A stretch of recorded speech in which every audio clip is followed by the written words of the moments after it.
I'm Kevin Davis, and this is the Catholic Family Podcast. Had a little bit of issues with my countdown. My computer starts freezing right when it starts to record, so it makes it a little bit awkward coming into these videos. But I am joined by the lovely Miss Hannah Petrizzi, who everyone will recognize her voice if you listen to the Catholic Family Podcast. She has been kind enough to lend her narration skills in reading several of our stories in the past. Hopefully, she will continue to do that as well. And we want to talk to Hannah today about her project and the project of her family, St. Genesius Films. And it is a home filmmaking project, a very Catholic filmmaking project, and it's awesome. I love it, and it's something that if anyone watches the channel, they know that I love people who go and do things and make things and try to show how the beauty of the Catholic faith. And this is exactly what these guys do. So Hannah, you're young, so maybe there's not a whole lot to say about yourself, but who are you and what you doing? Sure. Well, yes, that's true. I guess there's probably not a whole lot of history that some people might have, but basically, yeah, I grew up Catholic. We came through, some of the usual journeys that people go through before reaching where we are now with the traditional Catholic faith. But thankfully, my family did that when I was still, a child, so I didn't have to figure out too much by myself. So grew up with just, a lot of real Catholic faith. And Novus Ordo we already knew that was not good, so I didn't have to deal with that. Um, but yeah, basically just homeschooled all the way through high school. And yeah, just kind of living the Catholic faith and started getting interested in what we'll talk about in a minute, acting and producing things. And it kind of just went from there. So right now I'm working and I'm living with my family and trying to make some more movies. Cool. And you guys are in West Virginia, somewhere on the East Coast, yeah? We're in, actually Virginia. Um, Virginia. Oh, sorry, apologies. The real Virginia, the real Virginia. yeah, That's great. And so I think the first question has got to be what made you interested in producing and acting in film? sure.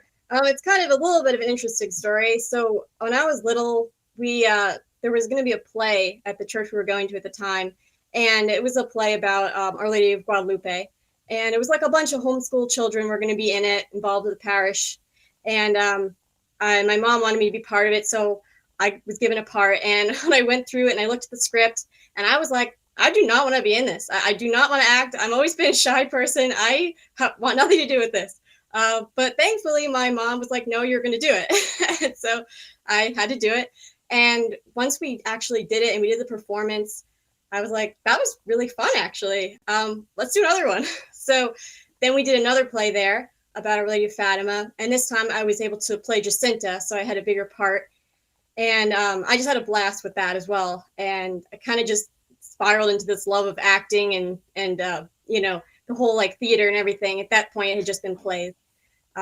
So we kind of did a few plays there, and I just realized how much I loved it. And after that, we kind of messed around at home and made some silly home videos and played around and kind of messed around with editing and just did it for fun. And then later, I ended up directing some plays at another church. One was about, again, Our Lady of Fatima. I kind of just retook that script and fixed it up a little bit for our purposes. And then we did one about St. Germain.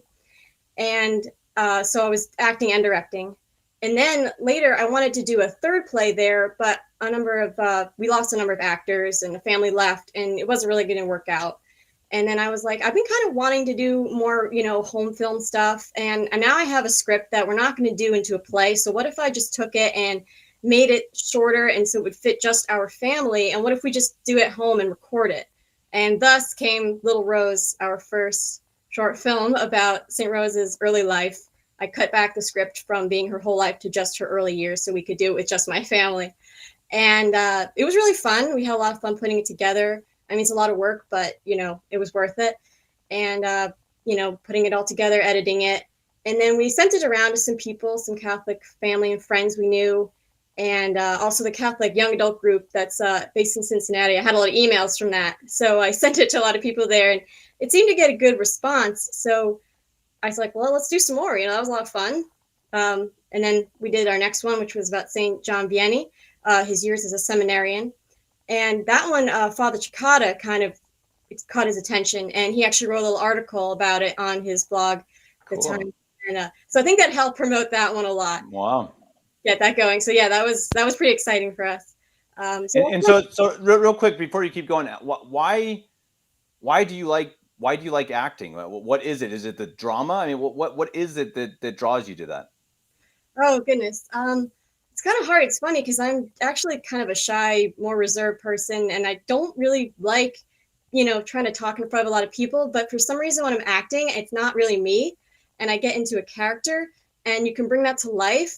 And there's something just really special about getting into that mood and being able to portray someone and trying to do a good job so that you move the audience to really think you're someone else, and to move them so much that the ideal is you want them to either at some point laugh or cry is the best, because then you really got to them. And it's interesting because I never thought it was something I'd want to do. Like, I didn't want to be in that play, but when I did it, it was different than just being myself. And I guess it's a way to kind of release that you kind of, the reserved part of me kind of actually gets released into acting. And I don't know, I just find it just so enjoyable to play a part and to be able to move people. And especially when it's something that's meaningful, like playing a saint or being part of a saint production. It's not just moving someone, but it's hopefully moving them to inspire them. And I guess it's just a really special feeling for me. So. And was that hard to get your family to join you? Was it something you had to kind of push and pull? Because I know you had several of your younger siblings, or at least they look like it, and that must not be super easy to not just direct a film, but direct young people in a film. That's got to be pretty tough. It is. No, they were pretty happy to do it. They had been in plays with me, and they all pretty much enjoyed it. They liked the whole experience. It can be a little tricky sometimes, especially when it takes a number of takes and you're like, they're getting hot and they're getting tired. And it's like, okay, guys, we got to do this. Or, there's goofing around. But no, they actually really like it. And it's not that hard to get them involved. So I have that. So that is nice. I have my own little cast who's pretty willing. Cool. And so is that, I find that really interesting because, they say that one of the greatest fear that most people have is standing in front of an audience. And they say it's actually, supposedly, when they do studies, it's greater than the fear of death. So the joke is that people would rather be in the casket than giving the eulogy, which I think is pretty funny. And so it's pretty interesting to have an entire family that is willing to get in front of the camera. I think that's pretty cool. And I think it must be. And so where are you in your family? Are you among the older ones then, I assume? Yes, I'm the second oldest. So I have 4 younger siblings. And so I kind of can direct all of them. But yeah.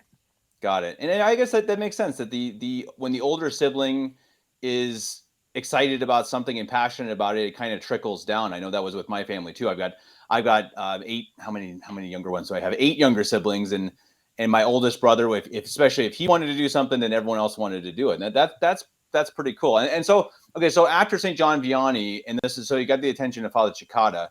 What happened next? Was it and this was what 4 or 5 years ago at this point?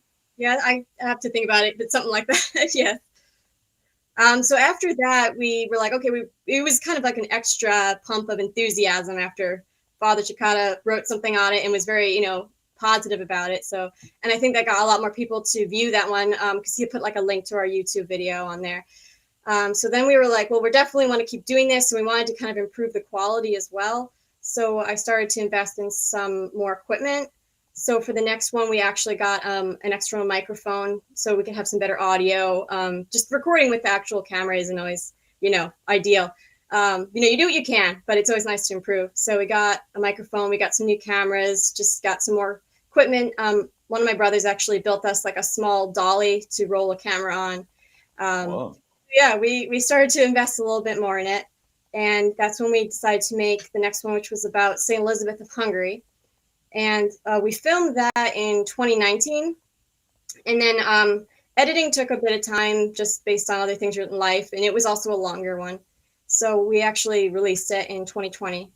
And so from then we kind of just knew we wanted to keep growing it and keep doing this and kind of make it a bigger thing. So we did a few other short, just fun videos.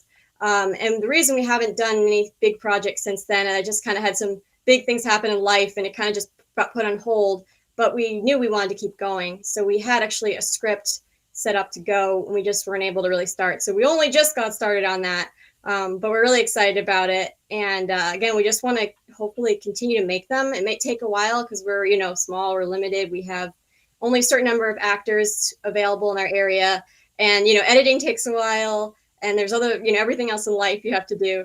But we definitely want to keep doing it and try to improve the quality every time. So we're learning every time. Even last time I realized, I still don't think I used that mic quite as much as I could have, or quite as well as I could have.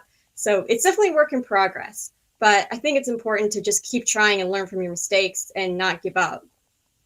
Yeah, absolutely. And I mean, again, just to do it, to do things, right? To try it and not be afraid of failure even, and to do it for the joy of doing it, and for the love of the saints and the love of God. And I think that's so important, that you don't just do it for views, right? You don't just do it for clicks. You do it for the material itself. And I think if that's the case, then the material will be good, right? I mean, if you're only doing it to try to please people, I think typically it doesn't seem to work. And I think you see that oftentimes with today's media, or I see it, that you watch these shows or these movies and they're just meaningless. There's no depth. There's Right. boom, there's explosions, and there's this and that, but it's just kind of like, okay, they're just trying to appease a certain group of people, but there's no actual depth of character or depth of feeling, and that it makes a difference, I think. Yeah, definitely. I think I feel like there's not very many good movies out there about saints, or at least that aren't at least some way tainted or have some weird parts in them. And it just doesn't seem like it's something that people are really doing. And it's true, it's going to have a smaller audience. Not as many people are going to be interested in that in the general public. But again, like you said, that's not really the point. The point is we're making something that's actually meaningful, and that when the people who do see it, who want to see it, it'll stick with them. And I've heard a lot of people say how they really enjoy it, or their little siblings have fun watching it. And I think it's fun to watch other children, and it's something that parents don't have to worry about putting on, for their children. They don't have to worry like what's the content, is there going to be anything questionable, is there going to be anything like that. It's something they don't have to worry about. And I think, like you were saying, that they just want to make money off these movies, and that's not the point. It's something that's really going to get to someone's heart. Another thing I think that's interesting about making film is that it does have a big impact. Culture has a really big impact on people, whether or not they realize it. So the media that you're consuming is going to affect you, even if you go into it thinking like, oh, that's not great, but whatever, I'm not going to be like that. But over time, what you consume is going to start to show through. And I think that if you start watching things about the saints, it's going to have an effect on children as they grow up. If that's what they're watching, if that's what they're consuming, is seeing the saints. And that's one of the things I really love about this, is being able to like bring the saints to life. They're not just history. They're not just a date, a name, or even in a book, but you can see them living and breathing and living out the Catholic faith, and how, it's just, I think it's a great thing for kids to be able to actually watch and see like in real time. Oh, 100%. You're so right. And there's so many stories that could be told. I mean, it's one of those things that's so tragic that you have these movie industries that have billions of dollars, and they just put it to garbage. When today's feast of Saint Maurice and the Theban Legion, which was just, it's one of the most incredible stories of all time. I mean, it was a group of mostly black, African Catholics who went and just wouldn't give in to sacrifice to the idols, and died one by one. They were martyred one by one, and all held firm with each other and stood by each other. And this is one of the most respected legions in the Roman army, and they just all were killed for their faith. I mean, how incredible is that story? I mean, can you imagine that film? Can you imagine a film about Don Juan of Austria and Lepanto, or a film about the actual film about the Crusades? Come on, it's incredible, and they don't do it. It's sad. Yeah, it is a shame when you think about like they make all the movies, that how much money they take to make them and how much money they make off of them. And it's so much of it is just garbage. And there's so much good content, like you said, that could be made. So, I mean, it's exciting when I think, all the possibilities and opportunities we have in the future. Like we have a wealth of stories just waiting to be told. So yeah, that's pretty exciting. But isn't it though? I mean, and I see it. I mean, I've seen people coming out recently. It's beautiful. I mean, I recently had a video for a group of people who are making cartoons, Catholic cartoons, traditional Catholic cartoons for children that you just know you can trust. And, they're putting a lot of work into it, and it's hard, and it's going to take effort and time and money, and people are going to need to help them in funding that. But as you say, it's content that you can put your kids in front of, or put in front of your kids, and just trust it and say, hey, it's not just because so much of what we watch And I think most of us, I hope most people watching don't watch sinful things. So if we watch things, usually we're like, okay, it's okay, it's fine. There's nothing wrong with this. And do we ever think of actually watching something that is beneficial for us? Something that actually benefits us, that actually helps our souls or helps us get to heaven? Not usually. And so for you guys and for these other companies to be able to produce something that actually is a benefit, that actually can save souls or help us to love the saints and love God better, it's incredible. And it's something that I hope anyone watching this, I hope I'll definitely, of course, link to your guys' channel. And I hope, did you guys have crowdsourcing platforms? I did do some GoFundMe's for past films, but I think I'm trying to set up is just like a PayPal account just for St. Genesius to keep better track of everything. And then it's kind of can be ongoing. So try to get people to, because like I said, it's, I'm really glad we can do this. And, we keep it all pretty small budget, but it's still, when we get equipment or props, it does cost money. And so it is nice to have people give those donations. It's definitely made a lot more possible with the past few that we couldn't have been able to do without that. So yeah, definitely. Well, it's awesome. And I mean, I just think of the money, and I like Patreon too, or something like Patreon, because it's a monthly subscription, which is pretty nice too. But just think of that. People can contribute to that and contribute to the making of good content rather than subscribing to Amazon or Netflix or Disney, which we know for a fact produce sinful material, make sinful material, not just platform it, they make it. And so instead of contributing to them, go and contribute to you guys. Go and contribute to the glorious heritage films. I mean, because again, what goes around comes around. I mean, what you put into good will come back in good, and what you put into bad will come back to you bad one way or another. Especially if it's sinful, of course, but even if it's not, these things really matter. How we spend our time and our money. And I talk about this all the time on the podcast. If there's anything I want to drive into my own head as well, is that everything we do should be thought through. It shouldn't just be because we're so consumeristic, right? Is it easy? Is it fast? Is it cheap? That's how we think, and it's so wrong, and it's so completely wrong. Or is it entertaining? Is it? Can I sit down on the potato and on the potato? Can I sit down on the couch like a potato and enjoy this film? And it's like, okay, yeah, that's a good question, but more importantly, is it going to have an impact on my soul, negatively or positively? Oh, I just exactly. It's a good way to think of it, because I mean, everything, we kind of should think of it in the light of eternity. It's a passing moment, but it's going to have an effect forever. And so you might as well watch something that's enjoyable and beneficial to you at the same time.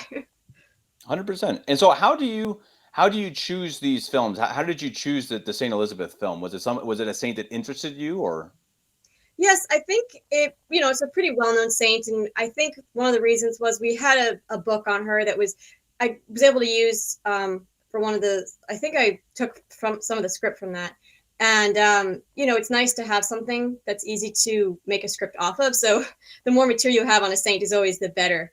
And it's a lot of it is also what we can do realistically with the limited people we have. So, if it requires armies of people, it's a little harder to make that look realistic. So we try to keep things, make them doable. So that one was, a saint I've known. And I actually, I think I played her or not played her, but portrayed her for All Saints Day years and years ago. So, I kind of had that connection. And yeah, it just seemed like a story that would be fun to tell and that we could do. And we had enough material there to make that happen. So that's kind of where we chose that one. The next one, we can't really release too much information on yet. It's still a little bit of a secret. We'll start releasing some more on that soon. We just started filming. But that one was actually requested by someone who watched our films and asked about that particular saint that they said that, I would really like if you can make on this person. So it's always great. We love to have suggestions from people to know what everyone wants to see. And we'll take that into consideration and see what we can do with that. And this one has been a little tricky with the time period, trying to make that look realistic. So it's been a little bit of an adventure. But just to get an idea for how long it takes, because, we have only released a few so far and we took a little break. And I'm hoping to get this one out sometime next year, but it takes a long time to put it all together with all the pre-production, which is, getting the script ready, getting your costumes, getting your props, and, getting any backdrops and everything like that. And then filming itself takes a lot of time. We just did earlier this week, we filmed our first scene, And that scene is probably only going to be a few minutes long in the end when all said and done and edited together. And we were out there for a number of hours recording that. And I still haven't put it together editing wise yet. So there's just a lot to think about with the filming. It's, the different angles, the lighting, the sound, people mess up, setting it up, taking it down. So there's a lot that goes into it. It's always worth it, but it definitely takes time and effort. So like I said, it might be slow when we get them out, but we're going to keep working at it. And so is there a way for people to follow the progress of this new film? Oh, yes. So I might start putting up a little bit of progress on our channel, YouTube channel, but also if people are on Facebook or Instagram, I do have a page for both of a page on each for St. Genesius Films. Cool. So they can, and I put up some pictures and just updates there as well. Nice. And so if anyone wants to help, if anyone's in the area and wants to act, then they can just reach out to you there and say, hey, I want to be a character. I'll be in Virginia for a day. That's one of the biggest things that we actually need is more people. I just feeling the lack of people. It just keeps us back. And I was able to get my parents into the last one, convince them to be in it for us.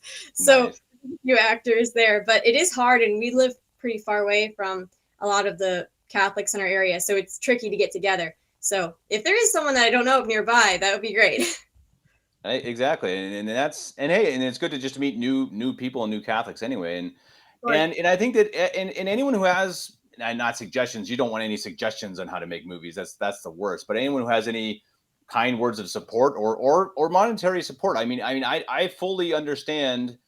I helped produce several plays in Omaha when after I graduated school.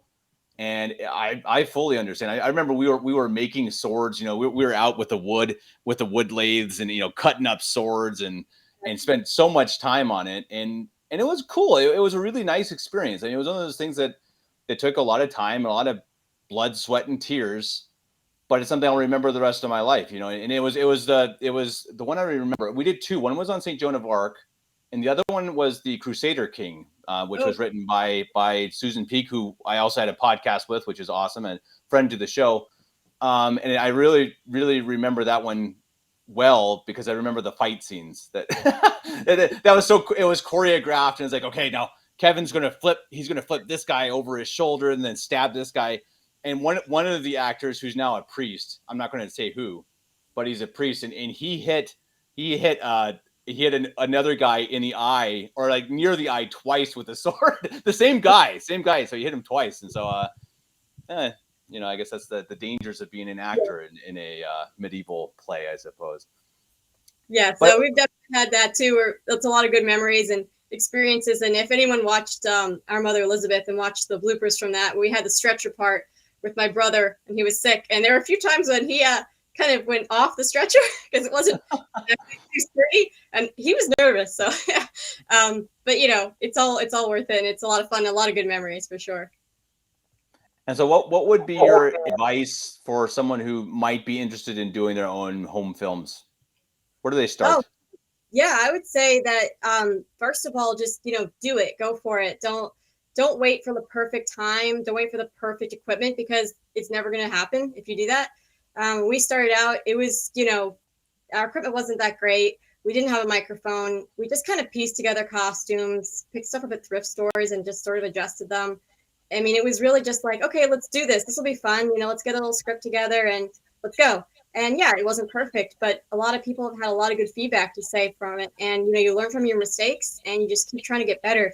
So don't wait to be like, oh, I need this, or, oh, this isn't perfect yet. Do it. And other than that, I think if you're just telling a story, like, that's really meaningful and, Catholic, and it's just going to kind of speak for itself too. You don't have to have everything perfect. It's going to show through. So I'd say just go for it and, see who wants to help you out, be interested, because it's better if you can do it as a group. It does make it easier with a lot of people. So don't try to put everything on yourself. If you can get someone who wants to write a script and someone else who wants to help with the camera and, whatever it might be, that's always great. But yeah, definitely go for it and just really put your heart into it and it'll show. Awesome. I appreciate that. And I appreciate having you on. I hope people will go check it out. Definitely go check out the videos that are already up and stay tuned and watch out for the stuff that's coming out. I'll also put links to the Instagram and the Facebook so that you can stay up to date with what is going on with St. Genesius Films. Hannah, it's been great. I really appreciate you coming on, and I hope, hey, maybe when you guys are finished with it, we'll have a watch party, and then we'll talk to you afterwards. How about that? All right, sounds good. Awesome. Well, until next time, and until we hear your voice again, I hope for another video. God bless you. Thank you. God bless you.